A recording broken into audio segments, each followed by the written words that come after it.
May I request Dr. Tharoor to please come on the dais. I also request Mr. Tharoor to offer him a warm welcome. Welcome Dr. Tharoor to Ahmedabad and to HL College of Commerce. We look forward to an intellectually stimulating experience this evening as Dr. Tharoor presents the case for a presidential system in India. Thank you.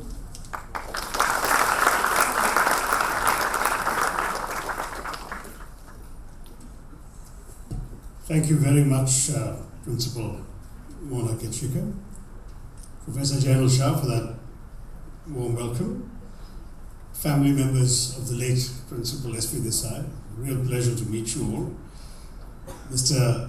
Savan Godiawala, the President of the HL College Alumni Association, trustees, faculty, guests, and above all the students. I just want to begin with my thanks to the principal for that very generous and very full introduction. In fact, one is always a bit nervous in coming to an educational institution because these days, you know that whoever is going to introduce you will look you up on the internet. And I fear that's exactly what has happened. But I have to be very proudly happy to acknowledge that in fact everything she said is totally accurate, which is not always the case when you look me up on the internet.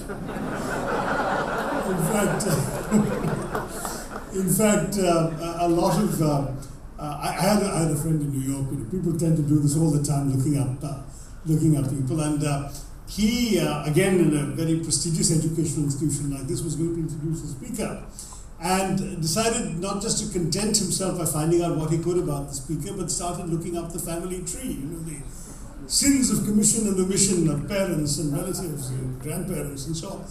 And he found that the next speaker he was about to introduce had a father who had been electrocuted in Sing Sing prison for kidnapping and kidnapping and armed robbery or something equally horrible. Having taken the trouble to look this up, though, he felt he had to use it. So he said a speaker's father occupied the chair of applied electricity at one of the nation's leading institutions.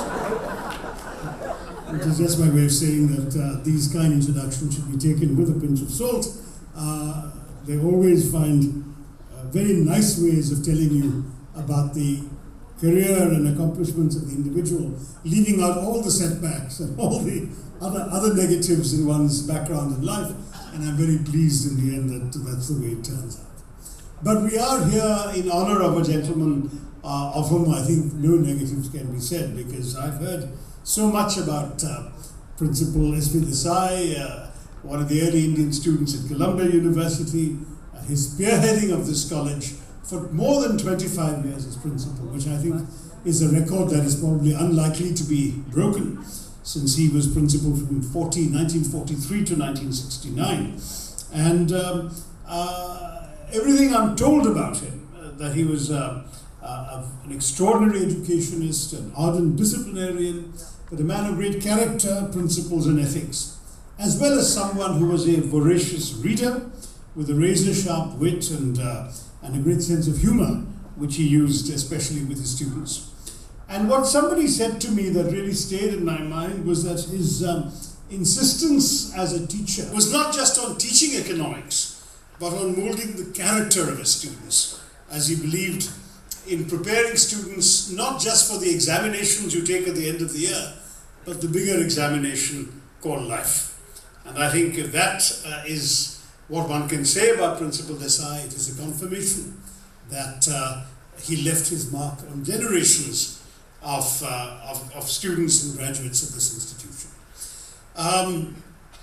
Now, the topic that we settled upon, yes, it was a bit provocative. The case for a presidential system in India was not only inspired by the presidential way in which Principal Desai ran this institution, and I want to acknowledge his family's presence here at this occasion. There have been some very distinguished lecturers here who I'm sure have imparted a great deal of wisdom to the audiences over the years. Today I'm here to state stimulate some thinking and reflection about a subject which has been buried for some time. And yes, don't stand everyone. There are lots of empty chairs. It seems silly that people are standing. Come around.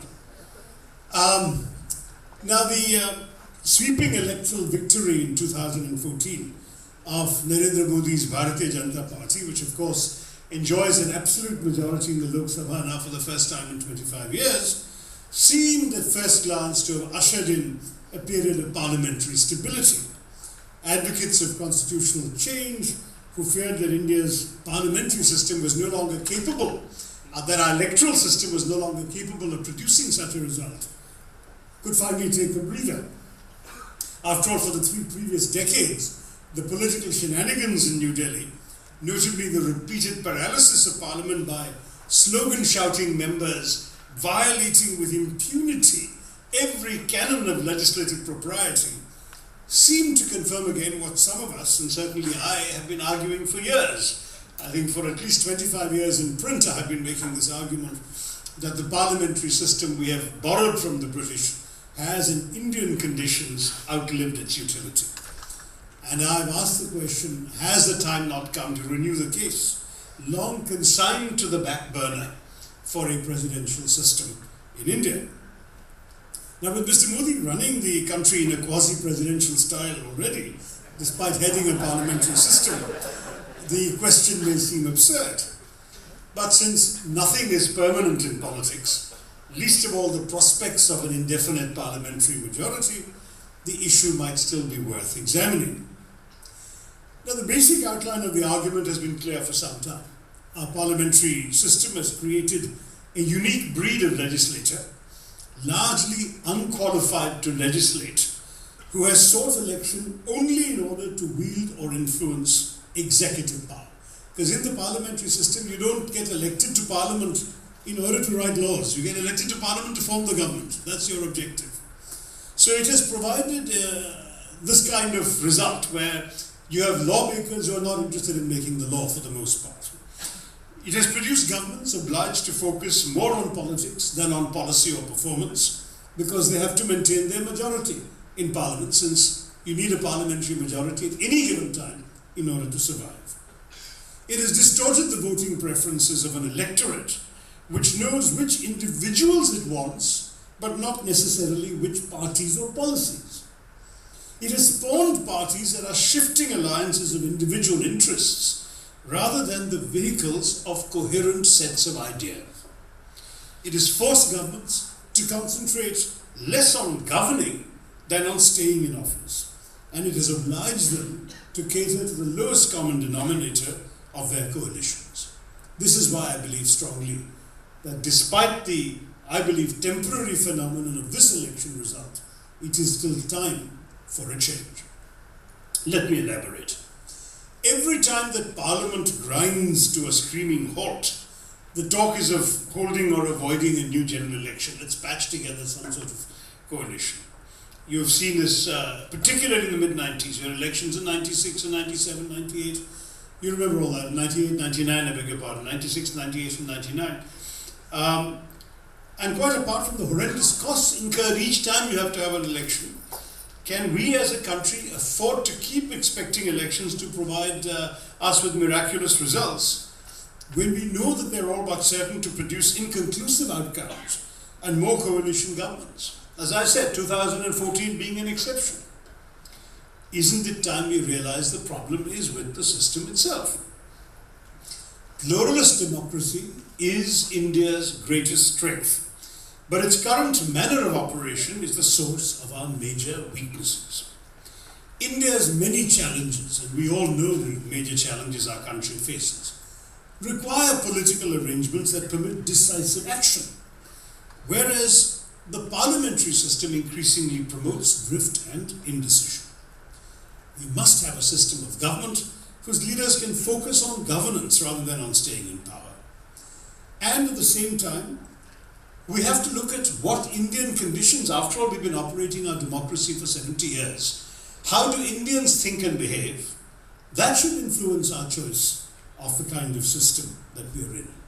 I would argue that the parliamentary system was from the start unsuited to Indian conditions and is primarily responsible for many of our principal political ills.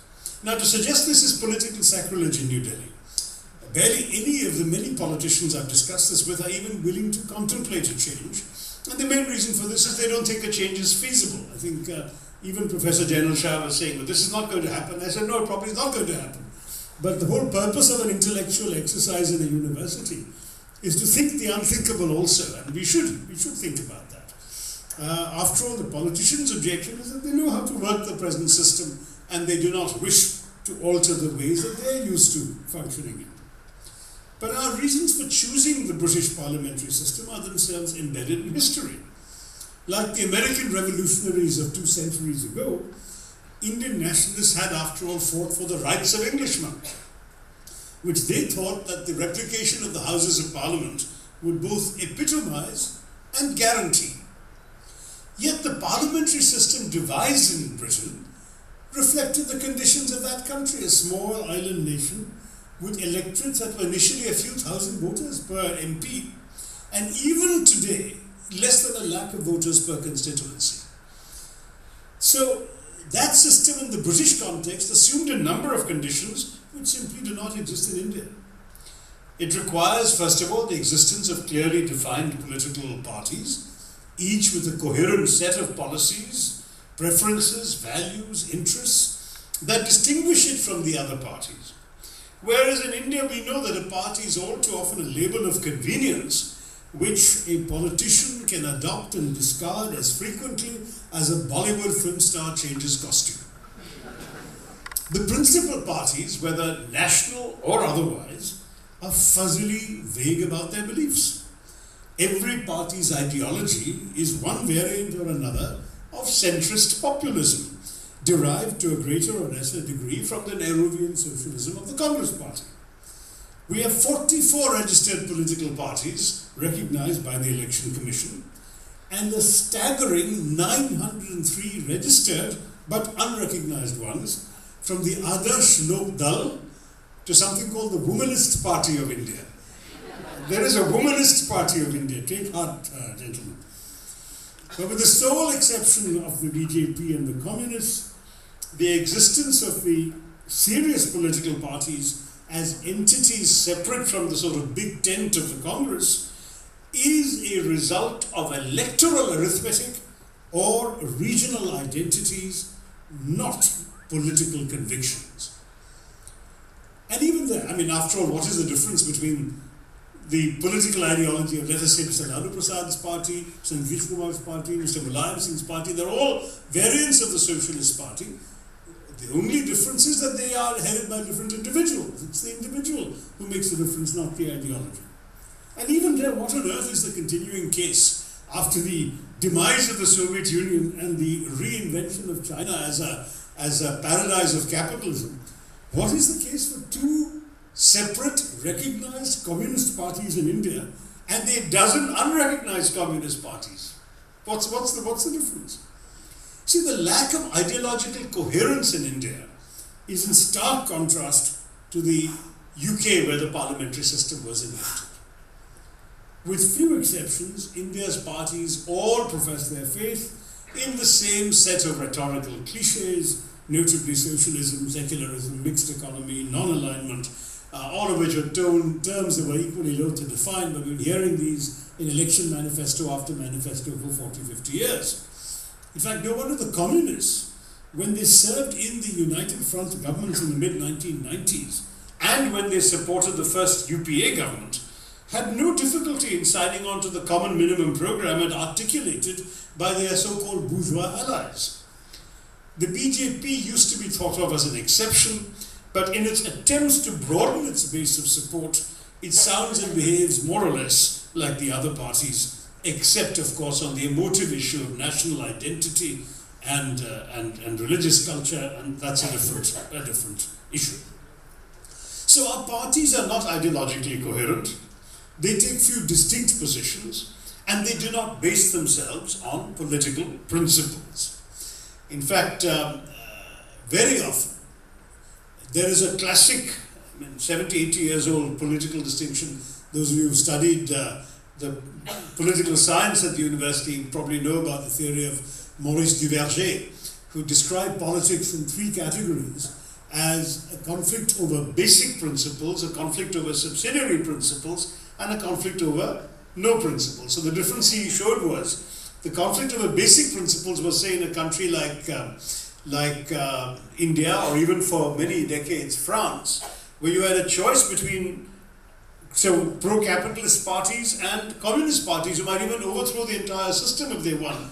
That's a conflict over basic principles. A conflict over subsidiary principles would be like the British system, where you've got varying policy preferences about, for example, the economy, but the basic structure of the state, including its welfare components, is accepted by all parties.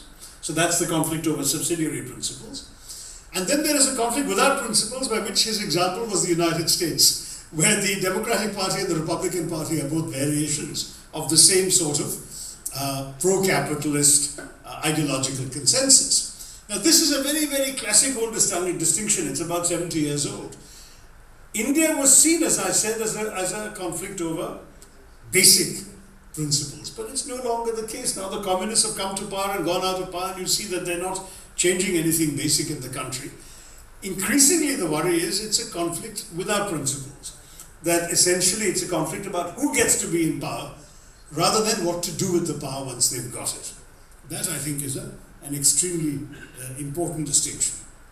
Now, as organizational entities, therefore, the parties are dispensable and are indeed cheerfully dispensed with, or split, or reformed, or merged, or dissolved at the convenience of the political leaders. The sight of a leading figure from a major party leaving it to join another, or to start his own party, which would send shockwaves through the political system in almost any other parliamentary democracy, has been quite commonplace, even banal in our country. How many of our netas have left the parties that they belong to and either started their own party or gone to another party or whatever? In fact, one prominent UP politician, if memory serves, and I know who I'm thinking of, but I won't use any names today, has switched parties 9 times in the course of his political career. His voters have been more consistent that they voted for him, whatever the label was that he was supporting. At least until he came a cropper in 2014. But you know, the point is that voters in many states are already treating our parliamentary system as if it were a presidential one. In Bihar, the election campaign was voting for Nitish Kumar. In Delhi, it's Mr. Kejriwal. It's not really his party. And that's why even in Punjab, it looks like he's migrating to be the CM candidate there, because the story is that when somebody else wanted to be the CM candidate, he was told that was not available. In Bengal, it's Mamata Banerjee that you're aiming to vote for, not the Trinamool. The Trinamool is Mamata Banerjee. Or in Tamil Nadu, if you're voting for AIDMK, you're really voting for Jayalalitha. It's the individual who incarnates the party. Similarly in Orissa with Naveen Patnaik. And of course, at the national level, what is the percentage of those extra voters that the BJP picked up who really voted for Narendra Modi and not for the BJP? So this is already the tendency in our country. I've given you half a dozen examples. I'm confident there are going to be more. And indeed there have been more in the past. MGR in Tamil Nadu, NTR in Andhra Pradesh. These stories are not new and are not unfamiliar to you. In the absence of a real party system, the voter chooses not between parties really, but between individuals, usually on the basis of their public image, sometimes their caste or other personal qualities. But since the individual is elected in order to form part of a majority that will create the government, party affiliations matter, but only for that reason, because of the parliamentary system, not because the voters like the party or the other candidates of the party. So voters are told that if you want Indira Gandhi or Narendra Modi as Prime Minister, you have to vote for this symbol. If you want Jayalalitha or NTR as your Chief Minister, you have to vote for this symbol. And they are actually finding themselves voting for someone else to indirectly accomplish the goal of seeing their beloved candidate as the Chief Minister or the Prime Minister. Now, is that logical? After all, it's a perversity only the British could have devised to vote for a legislature in order to form the executive. So much for the theory.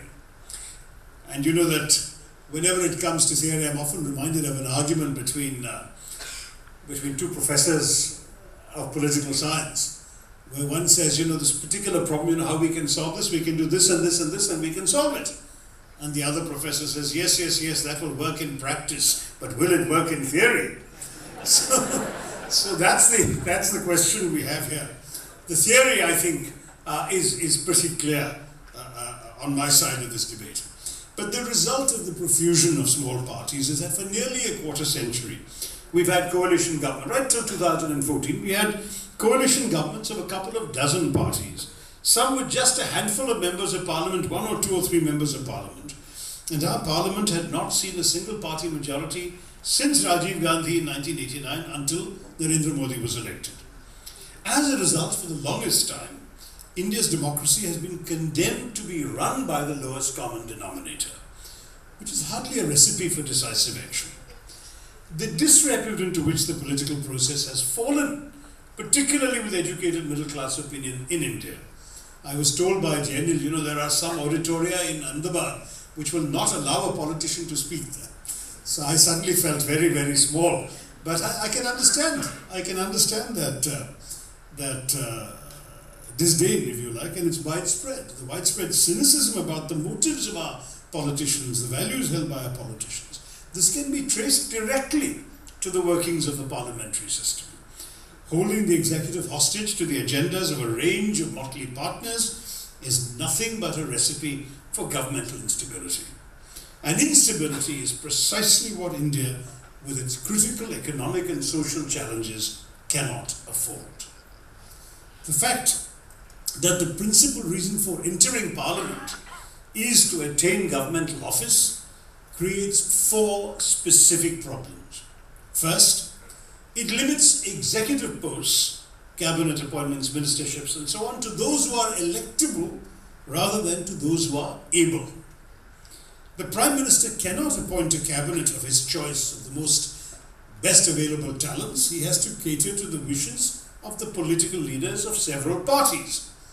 Yes, he can bring some members in through the Rajya Sabha, but our upper house too has been largely the preserve of full-time politicians, so the talent pool has not been significantly widened. Very rarely do you have a case like Mr. Manmohan Singh, who was a respected professional and was brought into the Rajya Sabha because he was considered the best economist to be finance minister. Briefly, there was Professor M.G.K. Menon as science minister, again similar story, but such examples, which were relatively more common in the 50s, are now quite uncommon in our politics today. Second, it puts a premium on defections and horse trading. The Anti-Defection Act of 1985 was necessary because in many states, and after 1979 at the centre also, parliamentary floor crossing had become a popular pastime, with lakhs of rupees and many ministerial posts changing hands. In fact, if it hadn't been for that law, that lakhs would have become crores after a while. That now cannot happen without attracting disqualification. So the bargaining has shifted to getting the allegiance of whole parties rather than individuals. Given the present national mood, with the BJP enjoying an absolute majority by itself, such anxieties may seem remote to you. But I shudder to think what might happen after the next elections if we didn't have the anti-defection law, which itself, as I believe Jay Panda told you last year, has other problematic challenges associated with it, which we can address in the question and answer period if you like. Third problem is that legislation suffers. Most laws in our country are drafted by the executive, the government. In practice, that means by the bureaucracy. And the parliamentary input into their formulation and passage is minimal, with very many bills passing after barely any debate in the House. The ruling government or coalition will inevitably issue a whip to its members to ensure unimpeded passage of a bill, and since defiance of a whip itself attracts disqualification, MPs have no choice but to loyally vote as the party directs. I'll give you a number of examples. Let me give you one example that I myself was involved in. We had a pretty reasonable bill brought forward by the BJP in the last session, which involved an obligation to give an employee information about his rights in writing. This is particularly meant to protect factory workers and so on. Now, I tried to move a very simple amendment. I said, this is a very good thing, we should do this, but given the fact that many people in our country are either illiterate or semi-literate, even if they're working in a factory, let's just introduce the words orally and, 2 words, so that the rights are told to the worker orally and in writing. So there's no question that they don't understand what their rights are. Now, you can understand that if you're sincere about the purpose of the bill, what I'm recommending is a very reasonable and very simple proposal. In the old days, I'm sure the government of the day would have said, yeah, that's a good idea, we'll accept it. Today's culture is not like that. The BJP has a majority. Their instructions to their members are you vote to reject every amendment, however reasonable it may be or may not be. And sure enough, mine was put to a voice vote and all the BJP shouted no. Even though this was such an obvious common sense, simple amendment. This is the experience. There have been many, many other such examples that I have seen myself in my 8 years as a parliamentarian. The parliamentary system does not permit the existence of a legislature independent from the executive, a legislature that is capable of applying its collective mind fairly and freely to making the laws of the nation. So it's a genuine loss for our democracy. And apologists for the present system say in its defense that it has served to keep the country together and given every Indian a stake in the nation's political destiny. But that is what democracy has done, not the parliamentary system per se. Any form of genuine democracy would serve that purpose, and ensuring popular participation and accountability is vitally necessary. I have often argued, you can't reduce democracy to elections every 5 years. It's what happens between those elections that truly reflect the content of your democracy, your accountability to the public through parliament and outside it. What our present system has not done as well as other democratic systems might is to ensure effective performance because of these flaws that I have described to you. So the case for a presidential system of either the French or the American style has, in my view, never been clearer. The French version, by combining presidential rule with a parliamentary government headed by a prime minister, is superficially more attractive since it resembles our own system, except for reversing the balance of power between the president and the council of ministers. So in our country, the president is just a figurehead. He has to sign pretty much everything that is put to him by the cabinet and the prime minister. In the French system, it's the other way around. The president is more powerful. The prime minister is his appointee. Now, this is what the Sri Lankans opted for when they jettisoned the British model. But given India's fragmented party system, the prospects for parliamentary chaos distracting the elected president are considerable. So I would prefer an American or even Latin American model with the president serving as both the head of state and the head of government, because that may better evade the problems we have experienced with political factionalism. But the point of either approach is it should separate the legislative functions from the executive, and most important, free the executive from dependence on the legislature for its survival. A directly elected chief executive in New Delhi, instead of being vulnerable to the shifting sands of coalition politics, which I saw at close quarters during my first term in Parliament when we had 22 parties supporting the UPA 2 government, such a government would have stability of tenure free from legislative whim. Because at the moment, as I said, given putting aside the exception we have seen after 2014, if you look at the last 25 years of governments, anytime a prime minister wants to put forward a policy, any coalition member can come and say, I don't agree with that. If you put forward that policy, I will withdraw my support, your government will fall. We saw quite a bit of that in our recent political history.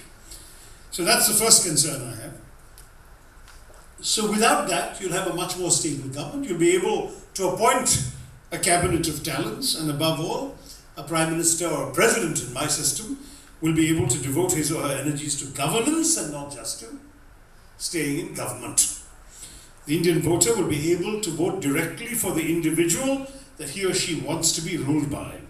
So you don't have to, let's say you like, for example, you like Rahul Gandhi to be Prime Minister, but you don't like the local Congress candidate.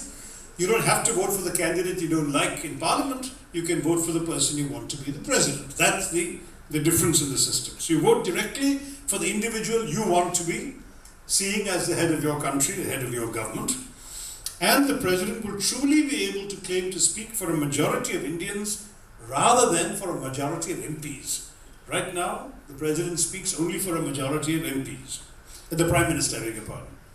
At the end of a fixed period of time, let's say the same 5 years we currently accord to our Lok Sabha, the public will be able to judge the individual on performance in improving the lives of people in this country, rather than on political skill at keeping a government in office. I think that's a pretty compelling case. But why then do the arguments for a presidential system get such short shrift from our political class? At the most basic level, our parliamentarians' fondness for the system, I think, rests on familiarity. I've said this already. This is the system they know, they're comfortable with it, they know how to make it work for themselves, and they've polished the skills required to succeed in it. Of course, most non-politicians in India might see that as a disqualification rather than a recommendation for continuing with the status quo. The most serious argument advanced by liberal Democrats who don't like the presidential system is that such a system would carry with it the risk of dictatorship. They conjure up the image of an imperious president, immune to parliamentary defeat and impervious to public opinion, ruling the country by fiat, by decree.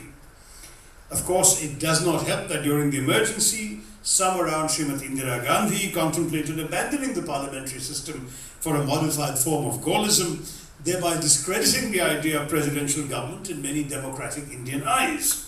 But the emergency is itself the best answer to such fears and objections. It demonstrated that even a parliamentary system can be distorted to permit autocratic rule. Dictatorship is not the result of a particular type of governmental system. The rise of Shri Narendra Modi to near absolute power paradoxically reaffirms these fears and provides their refutation. It will be argued that the adoption of a presidential system will pave the way for Mr. Modi to become a dictator in India. I don't agree. First of all, because the President Modi could scarcely be more autocratic than the Prime Minister we have seen in his first 2 years in office, one who has sidelined all the BJP politicians and statesmen who were senior to him, relegating them to a Margdarshak Mandal with no functions or authority whatsoever. Has any of you ever heard of a meeting of the Margdarshak Mandal, even one meeting? I rest my case. He's appointed junior figures to key ministerial positions and portfolios to make it clear that he will personally call the shots in their areas of responsibility. He's dismantled the UPA's decision-making empowered groups of ministers, and he instead disempowered his ministers, deciding his cabinet's agenda, we are told, without consultation. And he's dealt directly with the bureaucracy and the secretaries, bypassing their bosses, the ministers.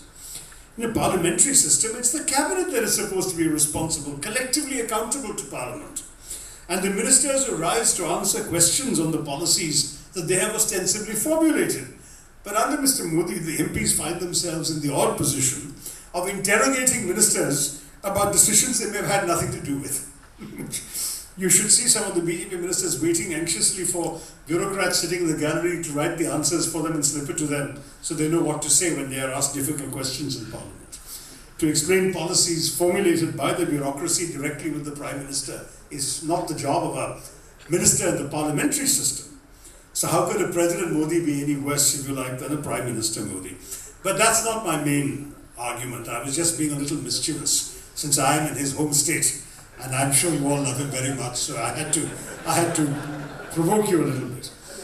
But in any case, I think to offset the temptation for a national president to become all powerful and to give real substance to the decentralization essential for a country of India's size, an executive, chief minister or governor, you can call him one or the other, him or her, should also be directly elected in each of the states.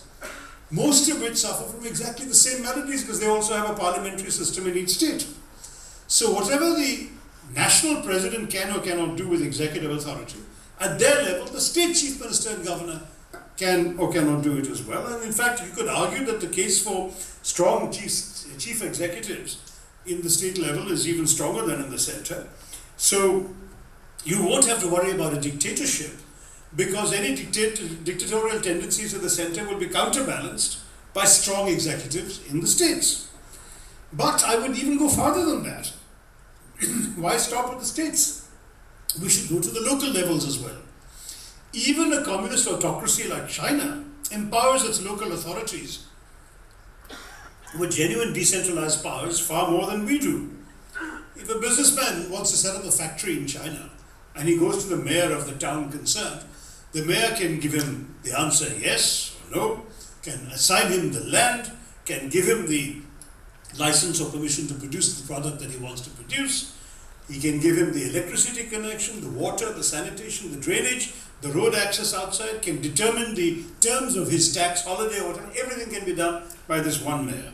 Whereas in India, what is our mayor? A little more than a glorified chairman of a committee, a municipal corporation or council, no power whatsoever. The bureaucracy has more power than the elected mayor does. And on top of that, the mayor doesn't have budgetary authority or control to make any of these decisions. We need to change that. I have introduced a bill, a private member's bill in the Lok Sabha that would decree by law that all our towns and municipalities as well as our panchayat should have directly elected executive heads with budgets, with power and authority to actually make decisions to transform their cities. So you should know who is accountable for the potholes in your road. Right now, no one is accountable for anything, for any municipal service.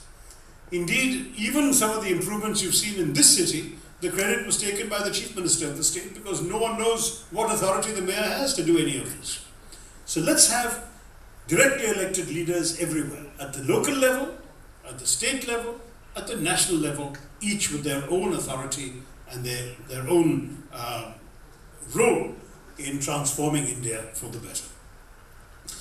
Intellectual defenders of the present system feel that it does remarkably well in reflecting the heterogeneity of the Indian people and bringing them along on the journey of national development, which a presidential system, they say, might not do. But even a president would have to work with an elected legislature, which, given the logic of electoral arithmetic and the pluralist reality of India, is bound to be a reflection of our country's diversity and heterogeneity. Any president worth his democratic sort would name a cabinet reflecting the diversity of our nation. As Bill Clinton said in their country, in America, where they have a presidential system, he said, my cabinet must look like America. And I think the same logic would happen in India. The risk that some sort of monolithic uniformity would follow the adoption of a presidential system is not a serious objection. Democracy, as I've argued in a number of my books, is vital for India's survival. Our chronic pluralism is a basic element of what we are. Yes, democracy is an end in itself, and we are right to be proud of it. But let's face it, how democracy works is also important. Few Indians, few of the educated middle class and upper class that are represented here, the educated members of our society, are proud of the kind of democracy that our politics has inflicted upon us. With the needs and challenges of our 1/6 of humanity at stake before our leaders, we must have a democracy that delivers progress to our people. Changing to a presidential system would be the best way of ensuring a democracy that works. Some say, is this the most important thing for India? Perhaps not. But the system within which you're trying to bring about change makes it more easy or more difficult to bring about change. That's why I advocate this system.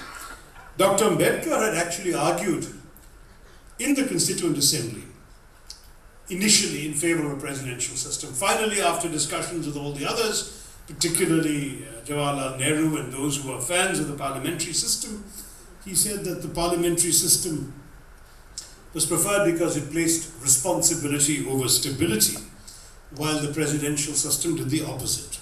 He didn't use the words accountability or performance, but I think the same logic, that the one gives you more accountability, the other gives you more performance. Which is more important? Now, is efficiency and performance the most important yardstick for judging our system? When the inefficiencies of our system have worked the way they have, India has been muddling through as a functioning anarchy, in the phrase of Galbraith, the former American ambassador here. To me, I think after nearly 7 decades of freedom, we can take our democracy and our unity pretty largely for granted. Now we have to shift our focus. We don't have to say, oh, we needed the parliamentary system to keep everybody together. We are together. Let's not worry about being together. Let's worry instead about delivering results for our people. And, I won't quote Dr. Ambedkar at length, though I have his entire speech with me here on the subject, where he compares the American system, the British system, and so on, and he finally says you have a choice between a system that can give you more stability but less responsibility, or you can have a system which gives you more responsibility but less stability. And he comes up finally that that the Constituent Assembly preferred the idea of a daily assessment of responsibility, which is more available under the parliamentary system. That was what came up. And his last sentence was the draft constitution, in recommending the parliamentary system of the executive, has preferred more responsibility to more stability. In fact, Clement Attlee, who later became the Prime Minister of Britain, when he came here with a Constitutional Commission and met a number of Indian leaders, said that he suggested a presidential system for India. And he said the Indian leaders greeted his suggestion with horror. It was as if, he said, I had offered them margarine instead of butter. So the perception, I think, was unduly influenced by the view that what is good enough for the British colonial masters must be the best thing for us, because they had it and they ruled us for 200 years, so we deserve it too. And of course, when you've been excluded from something, you want it all the more. The British excluded us from enjoying the benefits of the parliamentary democracy that they celebrated. So we said, let's take it for ourselves. I think this is genuinely a factor. And you could argue whether the Indian parliamentary system has actually functioned as a daily assessment of responsibility. Some would say that's simply not happened. Because given the performance of the last parliament with all its disruptions and adjournments, you could say responsibility was needed, but there isn't much responsibility available in the system. Some ask what would happen to issues of performance of a president and a legislature were elected from opposite parties, antagonistic parties. Wouldn't that impede efficiency? In fact, Americans often say, oh, don't get too excited by the presidential system. In our country, you have a president from the Democratic Party, you have a Congress, that is a parliament, dominated by the Republican Party, and as a result, there's complete gridlock, nothing works. But our country is not America. In our country, we don't have a two-party system where one party will just block the other party. You have a multiple-party system. In the era of coalitions that we have seen for 25 years, the chances of any party other than the president's winning both the presidency and a majority in the House and being able to block the president's plan, one party winning the president, the other one winning a majority in the House and being able to block the president's plans, are minimal indeed. Of course, if such a situation arises, it will test the mettle of the leadership, but that's precisely what leadership should be all about. In our country with dozens of political parties, my view is that what we'll have is a very different system from the US, because we'll have, even, and by the way, in the BJP triumph of 2014, 37 political parties made it to the Lok Sabha. 37 political parties. So what would happen if a future Indian president doesn't have a majority in parliament? An Indian presidency, instead of facing a monolithic opposition, would face 36, 37 parties in the opposition. So the president could create issue-based coalitions on different issues to get his laws passed. So on one particular law, you may find certain parties willing to support it. On a different law, on a different issue, you may find different parties willing to support it. But that creativity, which is unfortunately not possible for the American president in a two-party system, would be available to an Indian president in such a large multi-party system as ours. So it seems to me that by mobilizing different temporary alliances of different smaller parties from one policy to the next, we would actually have a much more exciting legislature, a much more interesting challenge for the executive, but at the same time, apart from the executive deploying persuasive skills to get legislation through, it would be the opposite of the dictatorial steamroller that some fear the presidential system could produce, and also the opposite of the gridlock that some fear that could happen, as has happened in the US. Now, what precisely would the mechanisms be for electing a popular president? How would they avoid the distortions that our Westminster-style parliamentary system has bequeathed to us? If that question occurs to you, in my view, I think we would have straightforward elections, probably a couple of rounds. We'll have to accept that it'll be a messy affair initially, because it'll be a long while before Indian politics manages to arrange itself into the tidy kind of divisions you see in America or elsewhere. So you can take the French electoral model, where in the first round anybody can run for president. You might have some basic yardstick, let's say that to be a nominee for president you need the signature of say 10 MPs or 20 MLAs or maybe even both. on your nomination paper, and then anyone can run. So the first round in the French election, you'll sometimes see 25 candidates. But at the end, only the top 2 will contest with each other, and whoever wins in the end will have to have 50% plus 1 to be president of the country. And that, I think, would do a great deal of good in our country. In the end, we'll certainly have to have 2 rounds, because even Mrs. Indira Gandhi, at the height of her popularity, never won more than 47% of the national vote for the Congress party, and Mr. Modi enjoys his crushing majority on the basis of a mere 31%. So he would have to enter a second round against an alternative voice, so the nation would really have an alternative to examine when you're looking for that presidential election.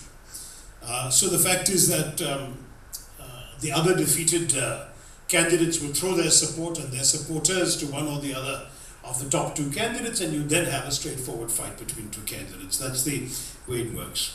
The important thing is, of course, that a president will emerge from such a process who truly has received the support of a majority of the country's electorate, which at the moment no Prime Minister of India can truly say that he or she has ever had.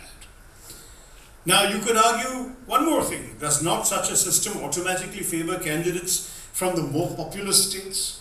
Is there any chance that someone from Manipur or Lakshadweep will ever win the votes of a majority of the country's voters?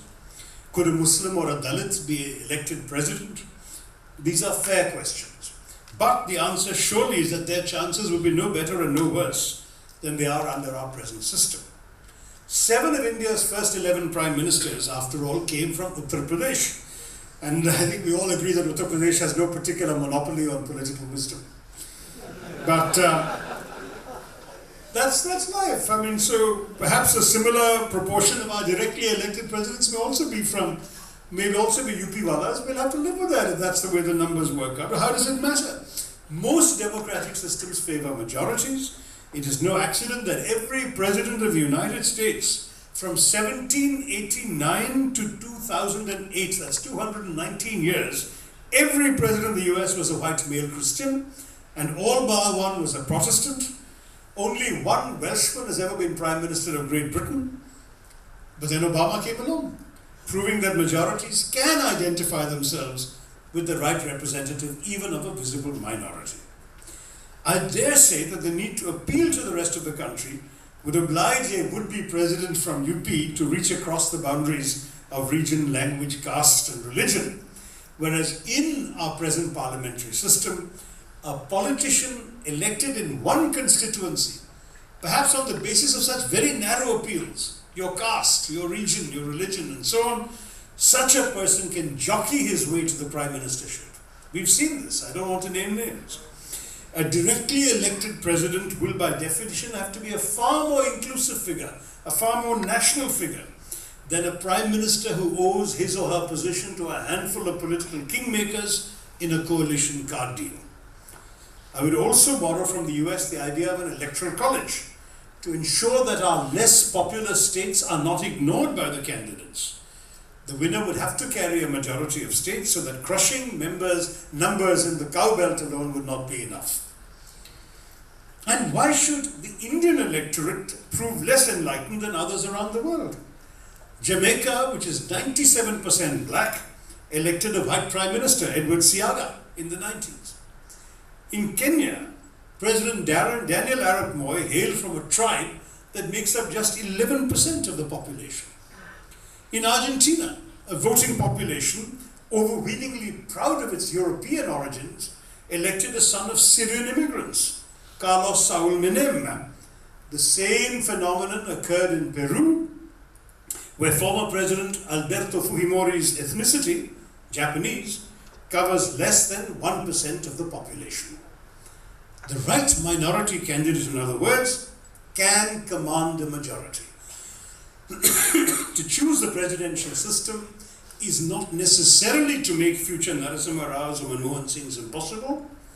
Indeed, the voters of Guyana, which is 50% Indian and 47% black, elected as president a white American Jewish woman who happened to be the widow of the nationalist hero Cheddi Jagan, a story with a certain ring of plausibility in India. Now, the adoption of a presidential system will send our politicians scurrying back to the drawing boards. Politicians of all faiths across India have sought to mobilize voters by appealing to narrow identities. By seeking votes in the name of religion, caste and region, they have urged voters to define themselves on such narrow lines. Under our parliamentary system, we are more and more defined by such particulars. It has become more important very often to be a Muslim, to be a Bodo, to be a Yadav, than to be an Indian. Our politics have created a discourse in which the clamour goes up for Assam for the Assamese, Jharkhand for the Jharkhandis, Maharashtra for the Maharashtrians. A presidential system will oblige candidates to renew the demand for an India for the Indians. Any politicians with aspirations to rule India as president will have to win the support of people beyond his or her home turf. He or she will have to reach out to other groups, other interests, other minorities. And since the directly elected president will not have coalition partners to blame for his or her inaction or policy paralysis, as the phrase is, a presidential term will have to be justified in terms of results. Accountability will be direct and personal. That would be the presidential system's ultimate vindication. But now I come back to the words with which we began. Is this realistic? Is this going to happen? I think the answer lies in all of us. We are Indian democracy. We are the ones who should determine our country and its future. If there is a popular, intelligent, well-argued campaign for a presidential system, if we clamour for this, demand it, how long will the political establishment be able to resist such a call? I leave it to you. In any case, if there is time, I'd be very happy to take some questions. Thank you, and Jai Hind.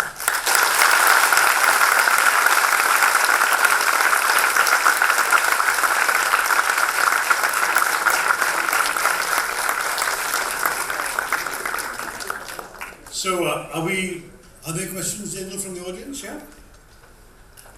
If somebody will raise their hand, you recognize whoever it is, and I will repeat their question to the audience. Yeah. I will, Mukesh Patel. I'm a part of Ahmedabad University here. Dr. Tharoor, I think you've done a very good job of explaining why a presidential system may work better than a parliamentary system. However, I think one part of the equation that we need to address is part of the problem of the legislative system we have currently, the parliamentary system, is I would argue that a vast majority of the Indian middle class has disenfranchised themselves from the political process, which is why we have the mess that we do. Do you have any opinion on that? Totally. In fact, this is sorry. Should I repeat the main point for those who are watching on TV in the other rooms? The question by Mr. Mukesh Patel is that isn't the big problem with our parliamentary system that a large portion of the Indian middle class has disenfranchised itself from the political process? Not only do I agree with you, I have written this. There are many columns and essays in which I have argued this for the last couple of decades, going back to my book, India from Midnight to the Millennium, in a number of columns in my Times of India column, and then and the Hindu. And I've also, in fact, in my books, The Elephant, the Tiger and the Cell Phone, and India Shastra, which came out in 2015, I have developed this argument. I think that there has been a serious abdication of responsibility, and I can say this by people like us. I grew up a child of middle-class parents. My parents basically had the attitude that I suspect the majority of your parents have, which is that your job is to study, pass exams and get a good job, and it's the ones who fail the exams who can go into politics, right? That is the typical Indian middle-class attitude. The result is that for many people of this sort of background, we've ended up with political representatives we need to make excuses for rather than be proud of, because they represent a totally different sensibility. There was also a historical accident in our country. The nationalist movement, of course, attracted the best and the brightest in many ways, but naturally they transitioned into the governing class. And thereafter, with the inevitability of our social structure and its tendency where, the sons of dentists become dentists, and the sons of professors become professors, and the sons of Bollywood movie stars become Bollywood movie stars, in the same way, very often the political class replicated itself in the form of dynasty as the sons and daughters of politicians became politicians also. And then essentially what we had in our politics was either people who had descended from these great nationalist families, or you had people who were, by virtue of birth, big Maharajas, Nawabs and so on, who had a certain feudal allegiance of some voters, or you had what the Marxists would call the lumpen proletariat, the people who had nothing to lose and who saw in politics a means for advancement, because they didn't have the education or the skills to get themselves conventional jobs or rise in society, but they could use politics to climb up the greasy pole. And as a result, the one segment that stayed out was, as Mukesh Patel says, the middle class, which stayed out, went into the professions. They all became either lawyers or doctors, or certainly when I was at university, the big ambition for the best of the brightest was to join the civil services and become diplomats or bureaucrats. The IFS and the IAS were the lodestar of ambition for the best students in India in the 50s, 60s, 70s. Now that is the transformation we've seen with the liberalization of our economy in terms of the professions they may be going to, but they're not venturing as much into politics. In fact, where the nature of the political class is changing has been in the way in which some of the dynasts, their children have gone off, had educations like you, studied abroad, in some cases even worked a couple of years abroad, and then come back to Indian politics with the advantages of their pedigree, but with a sensibility very different from their fathers and grandfathers who were in politics. And that has given us some very interesting new elements in our polity. But otherwise, I'm afraid I stick out like a sore thumb. There's practically very few examples in our politics of people who have had a professional career in another field and chosen to try and bring their experience, their worldview, their sensibility into the policy making and law making arena.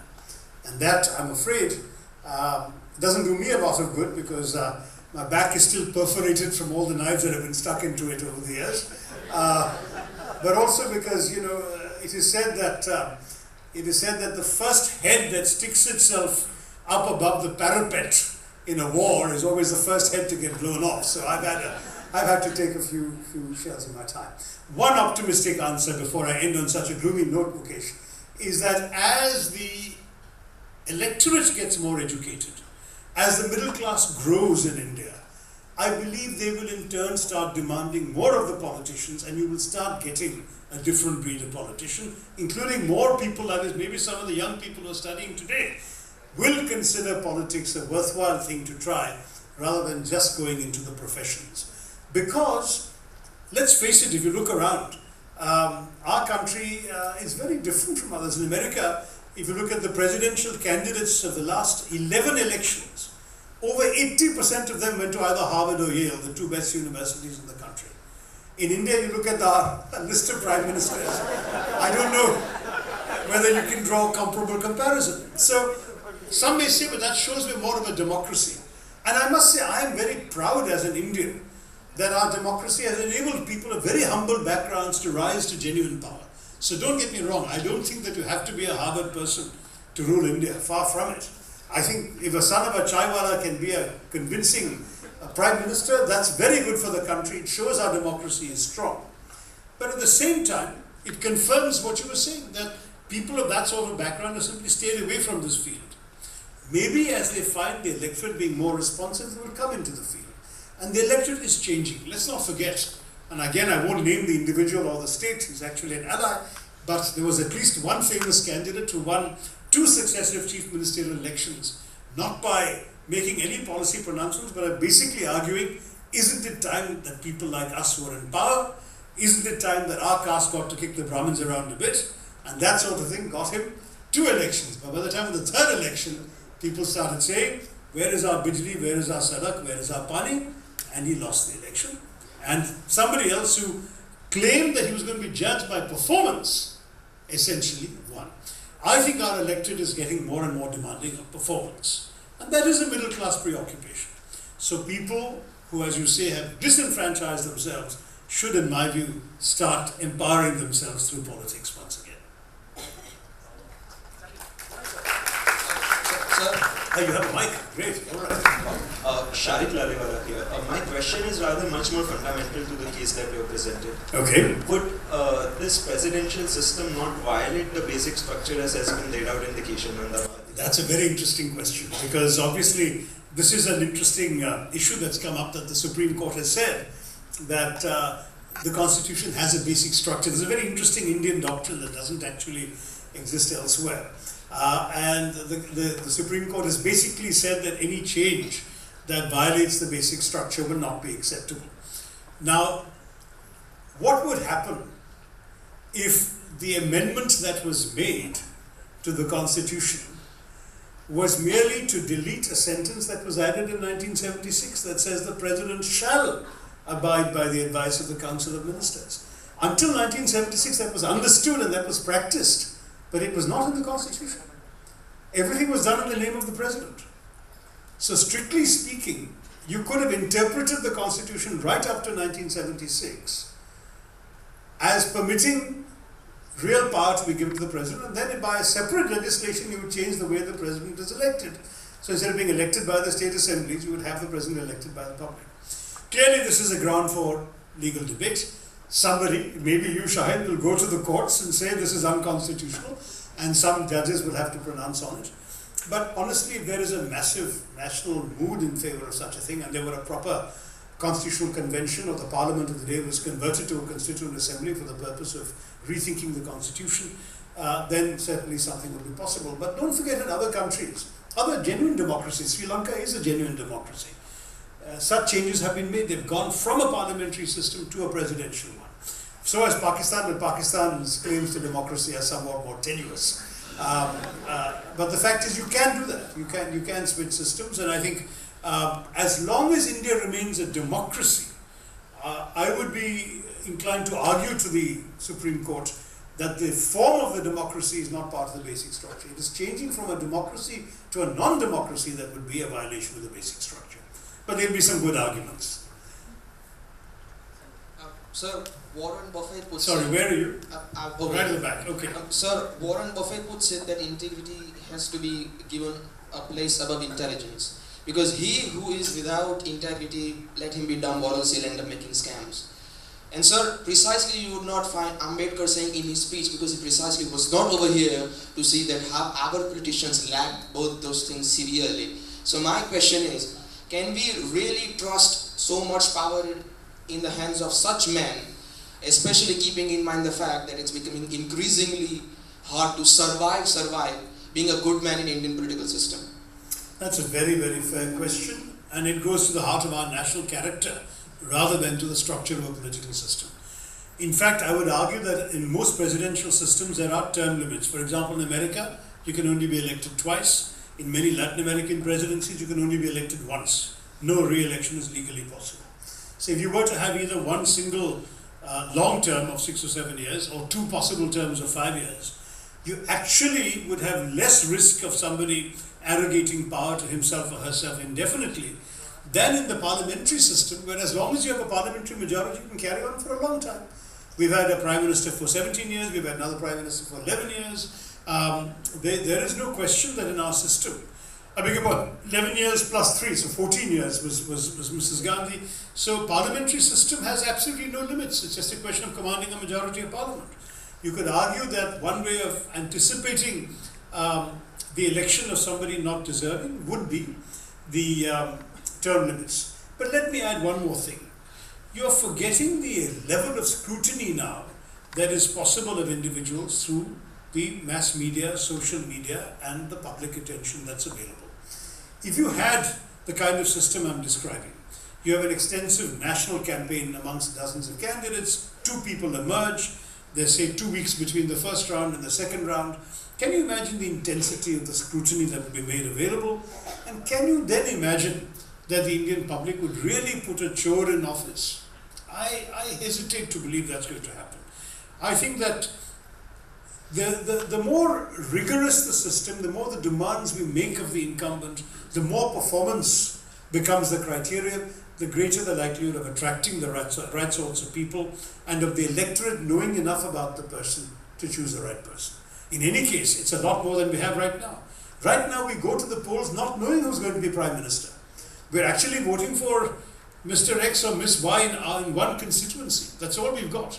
Then that person is supposed to contribute to deciding who will be the Prime Minister. Take by comparison the American system, where the person, the voter, is voting for his or her member of Congress, is voting for the Senate, because in our case the Rajya Sabha is also elected by the Assembly, not by us, is voting then for the President as well. That kind of power in the hands of the voter is what will give us the biggest security, and we need to give that kind of power to our voters too. Hello. Hi. My name is Rohan Maheshwari. Your mic is not working, Rohan Maheshwari. Sure. So it was a very intellectually stimulating address. Thank you. And one of the questions that emerged is that India as a country is plagued with policy paralysis, right? And we talked about how the current scenario is pseudo-presidential. We talked about issue-based coalition working on issues separately, right? So how can a case for a presidential system in India address effectively the policy paralysis which the country is undergoing, and we can actually come to consensus, like the both houses of the parliament can come to consensus for something that is right, and not the parliament taking its job, the opposition taking its job too seriously and opposing everything that is proposed to them. But that's exactly what my speech was about. I mean, my speech was the argument that it is only in a presidential system that you can truly have independent legislators who can come to a consensus on issues or can form issue-based coalitions on different issues. It is only in such a system that you can have an executive with the authority to take decisions to end policy paralysis, rather than be stuck or hamstrung by the lowest common denominator of the weakest coalition member who's unwilling to do it, and so on and so forth. So your question was answered by 80% of my speech. But the one thing that I would like you to throw more light on is that when we will be creating these issue-based coalitions, right? So wouldn't there be another issue of this issue-based coalition itself, if we should be working on this or that? So we need to pass a law. So you have to see in every system what are the things that the government, the executive can do on its own by executive authority, which there are many, many things even today the Prime Minister can do, and what are the things that require a law to be passed to enable him to do it.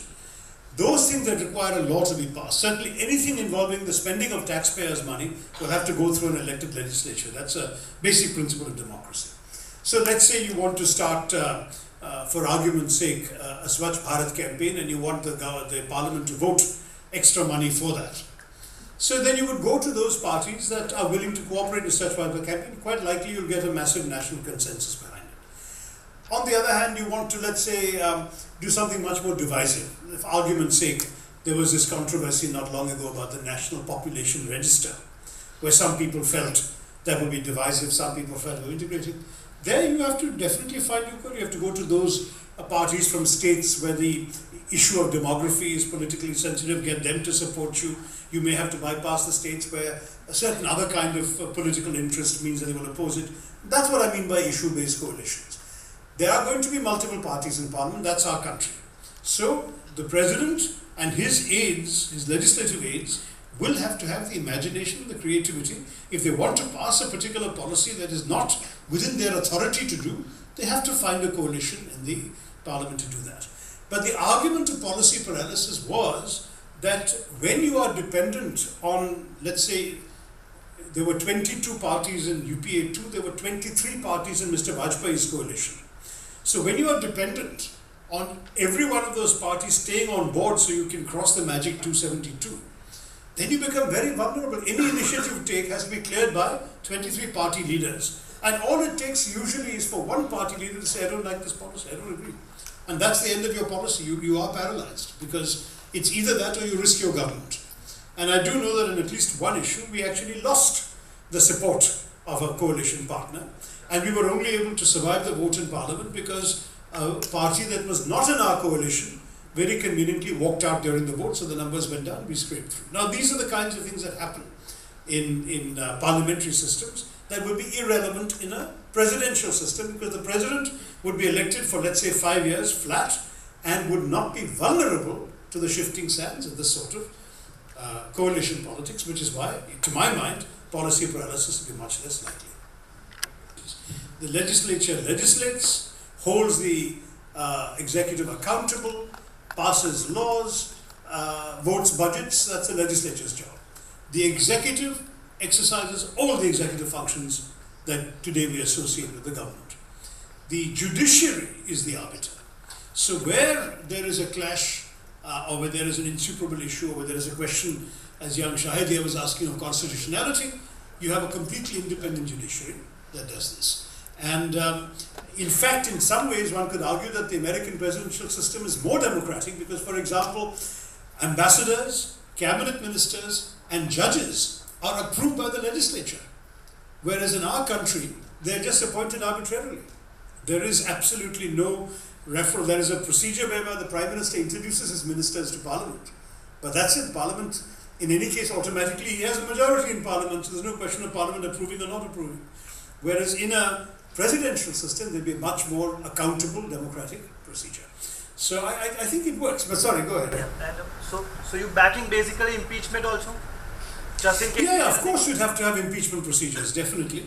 But again, the bar for that should be fairly high. It would be a pity if impeachment became a sort of roundabout way to introduce the instability of the parliamentary system. So my view is that the best accountability is that of the electorate. If a person is so bad that he deserves to be impeached, he probably won't be re-elected anyway. Just one more thing, huge fan of your rhetoric. I'm sure you'd be one of the candidates for this system. Thank you. Well, you know, that's kind of you to say. So now you accuse me of running a self-serving campaign to run for president. No, the truth is that, though in my case, I really wouldn't qualify because my support may be a mile wide but an inch deep.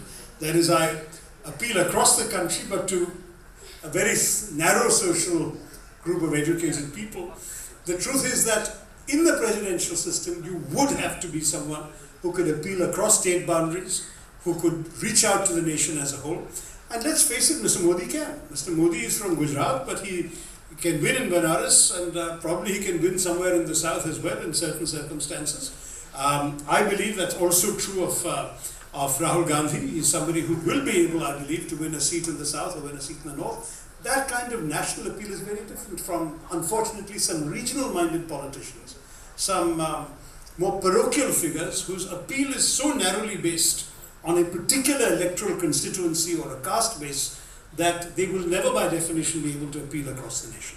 So there is that difference that I freely concede, and that's why politicians like that will obviously bitterly oppose such a change. Last question, who's got it? Sir, I have the question.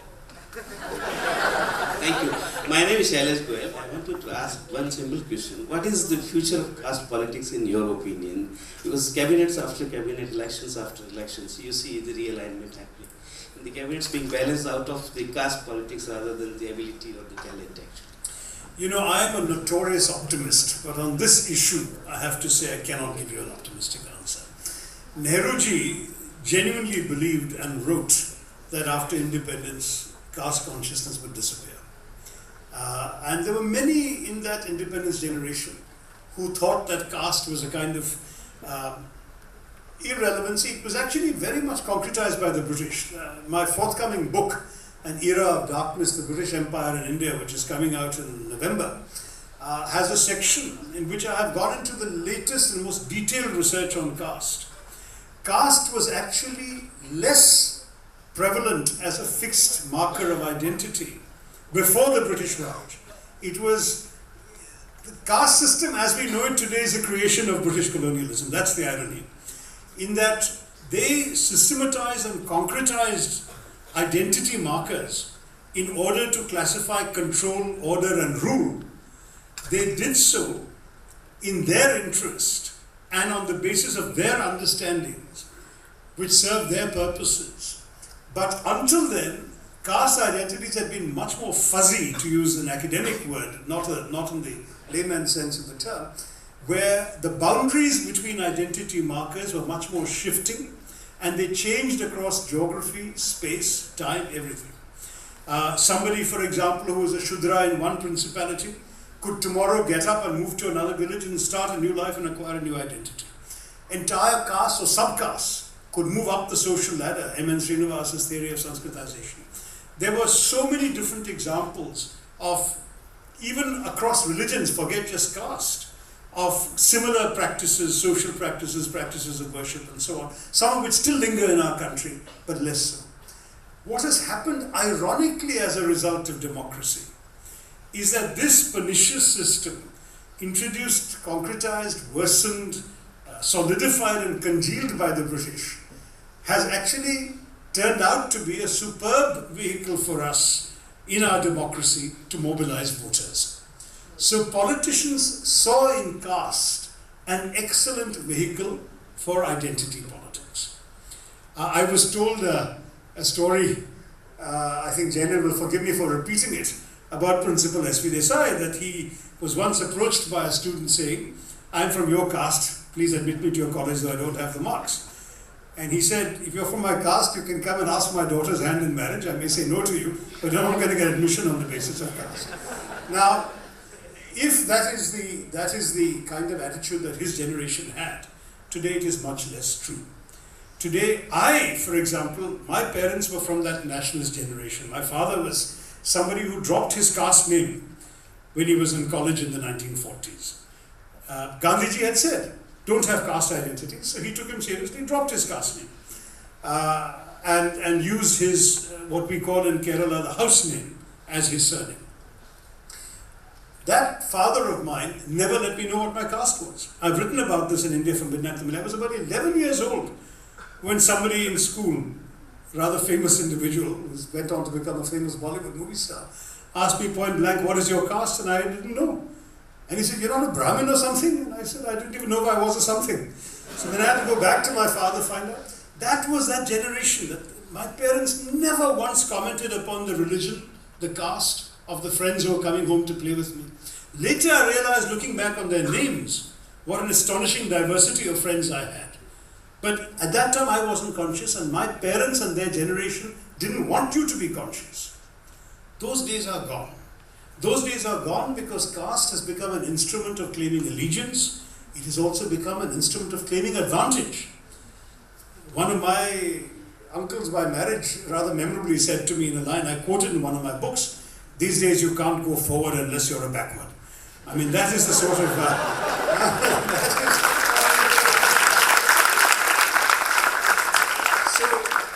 That is what is happening in our country, is this great consciousness of the advantages of a certain kind of identity.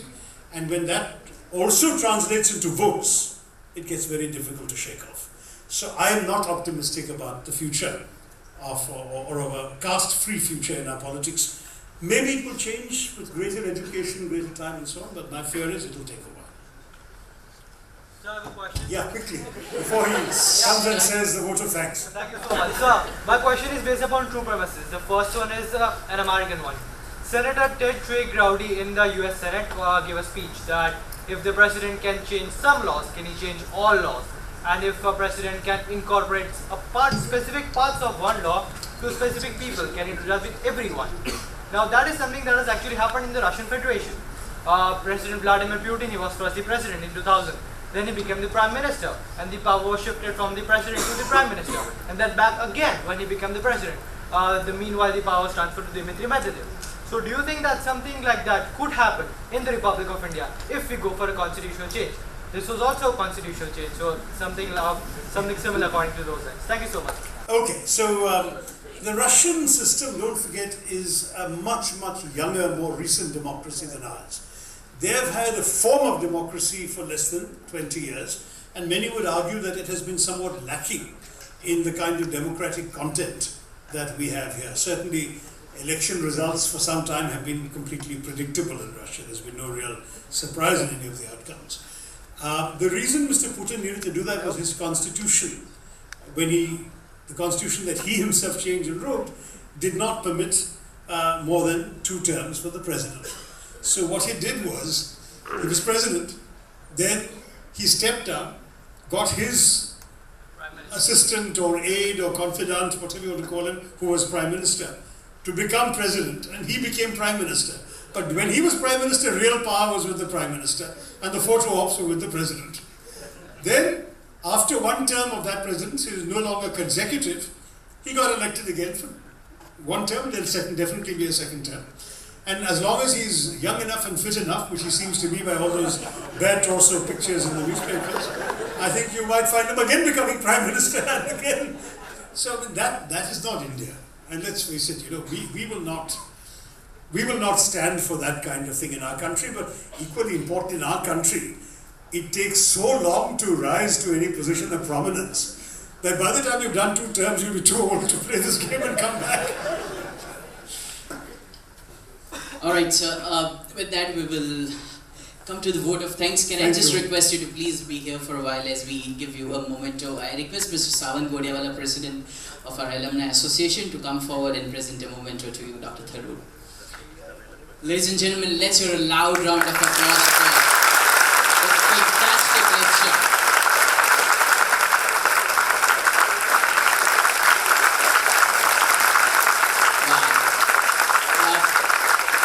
All those at the back, can I request you to please hold on for a moment. We will propose a vote of thanks and then sing the national anthem. But sir, as you are here, let me just set the tone for the vote of thanks. It just took less than 18 hours for Dr. Tharoor to say, yes, I will deliver this lecture. And not only that, he went a step further. He stepped further and went on to propose the topic despite all his travels and parliamentary commitments as an author and everything. Sir, to do this shows your commitment for the academic institutions, the educational setups and the youngsters, and we want leaders like you to repeatedly coming to the educational institute. Thank you so much.